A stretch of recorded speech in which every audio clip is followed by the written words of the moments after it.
Major cities falling under their black flag, fueled by ruthlessness and religious zeal.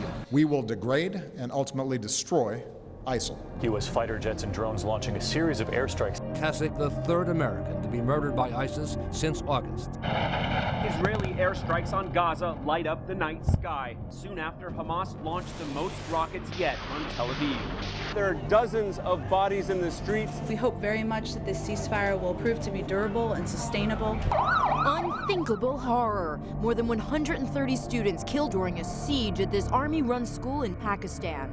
The Malaysia Airlines flight was bound from Kuala Lumpur to Beijing when all contact was lost. Heartbreak for hundreds of families. Another day in a frustrating search for clues.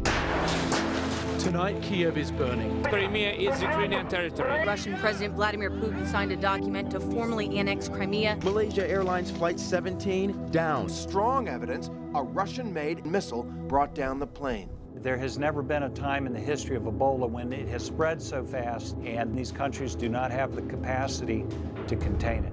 It was the news America had been dreading. An individual has been diagnosed with Ebola in the United States.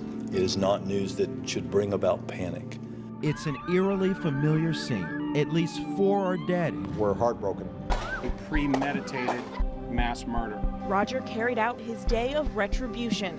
When will this insanity stop? Information of a possible shooting at the high school in the cafeteria. No probable cause exists to file any charge. A grand jury said Daniel Pantaleo did nothing illegal.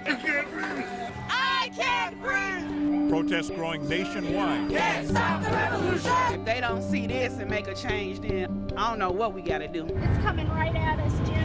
I don't see how anybody could live through that. We're looking at a catastrophic event here. I just saw the darkness. 484 football fields, all mud. This is a firestorm beyond human imagination. Entire neighborhoods now reduced to ash. It is a dangerous, dangerous situation. Imagine living like this for 6 days and counting. The most cars recalled by a single car company in a year ever. She didn't need to die. The complicated, confusing airbag recall Exploding with too much force. I thought I was gonna die. I was foggy. The next thing I remember is waking up in bed. The man once known as America's dad is under fire. Cosby's lawyers called the women's claims old and discredited. Sony canceling the release of its controversial comedy, The Interview, an unprecedented response to a major cyber attack and threats against moviegoers. There is a problem of humanitarian proportions. President Obama says he must fix a broken immigration system. You can come out of the shadows and get right with the law. They have no business to treat them like animals and delay their care. 40 veterans died at this VA hospital. Psaki offered me his own resignation. You have done a disservice to the President of the United States. Julia Pearson today offered her resignation. Today's decision will change the lives of thousands of loving couples. It was a momentous and historic moment for all of us. History in the making. Here is your marijuana, sir. The shelves stocked. One of the first sales of recreational marijuana in the country. Smells good in here, that's for sure. You know, you don't have to go worry about getting in trouble for it. We're ready to accomplish much, much more. Airborne for only seconds before it erupted. The aircraft meant to fly tourists into space exploded in midair, dreams of flight in pieces in the sand. We must push on. We definitely confirmed that the lander is on the surface. And liftoff, the dawn of Orion, and a new era of American space exploration.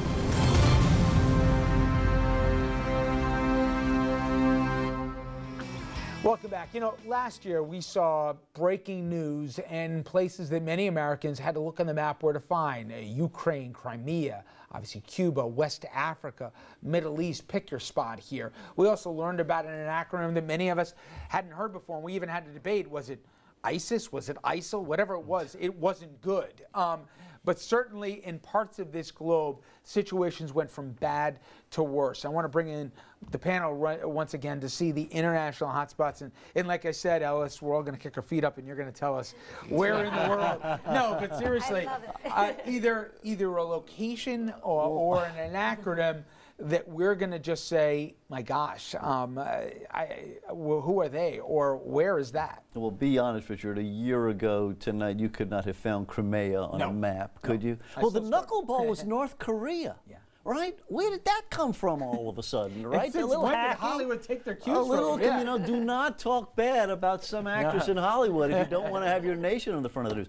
Richard, there are 190 nations in the world by the count of the United Nations, and I would say probably about 160 of them there's something really wrong with. So, you know, pretty much any day we got something. Yep. But that's Islamic State stuff is probably the one that will continue to nag, will perplex us about what to do about it, and I don't think we're close to done.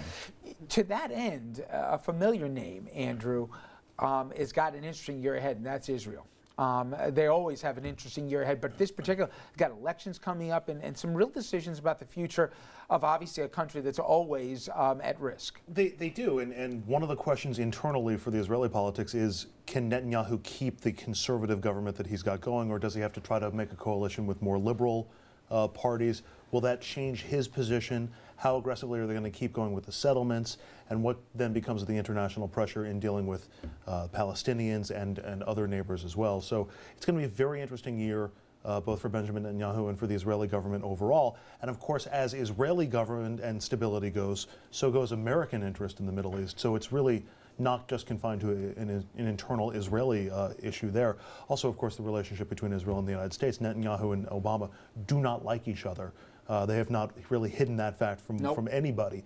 So it'll be interesting to see what impact the internal Israeli politics has on the relations between Netanyahu and Obama. You know, we mentioned, in fact, you said, look out for the president to have an active 15.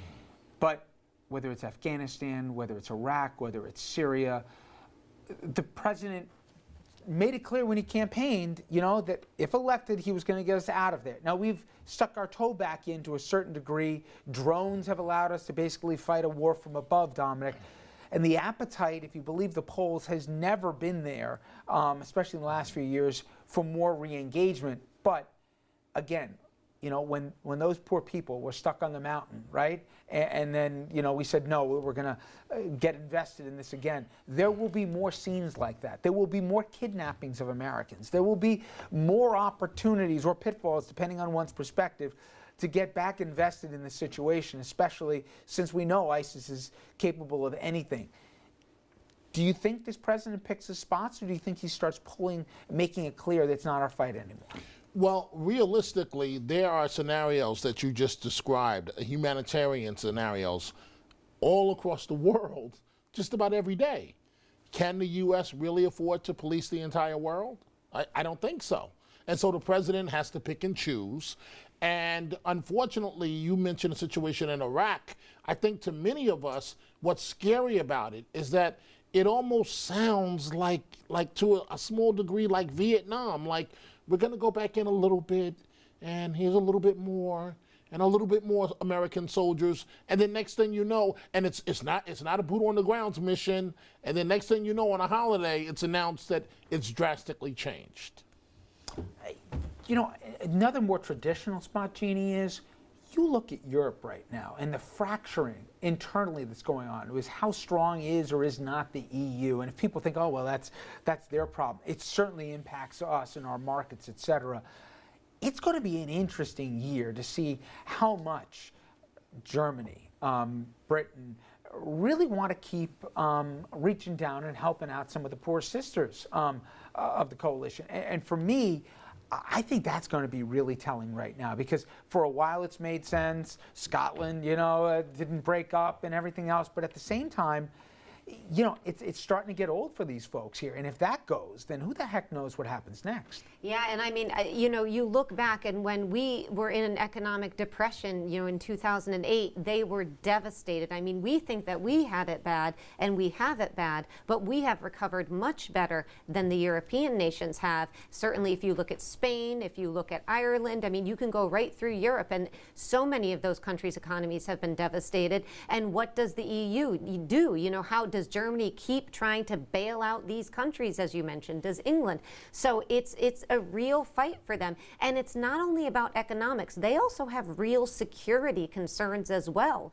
And, you know, NATO is not operating in the way many people thought it should or it would. And so what do you do about NATO? And all of those issues, from the economics to the security, involve the United States directly. And it's interesting when you think back at how much, you know, somebody like Mitt Romney was laughed at for talking about Russia, or Sarah Palin for talking about, you know, the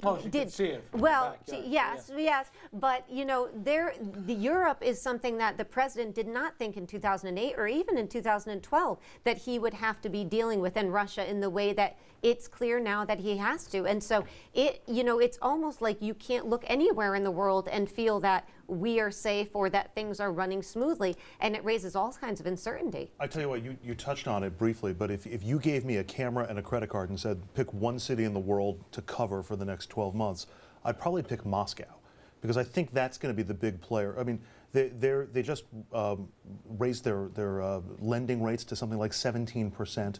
Their economy is in the toilet. The ruble's worth just about nothing. International sanctions are weighing heavily. The oil market and the fact that the oil prices are way down, that's their biggest export. How much does that factor into what Putin's going to do over the next 12 months, and what that economic situation means for his geopolitical plays in Ukraine, in Crimea, and elsewhere? I think that's going to be the big driving force, at least internationally, for much of 2015. Ellis, thank you again for solving the world for us. It's really fun to be with you guys. At least for a year.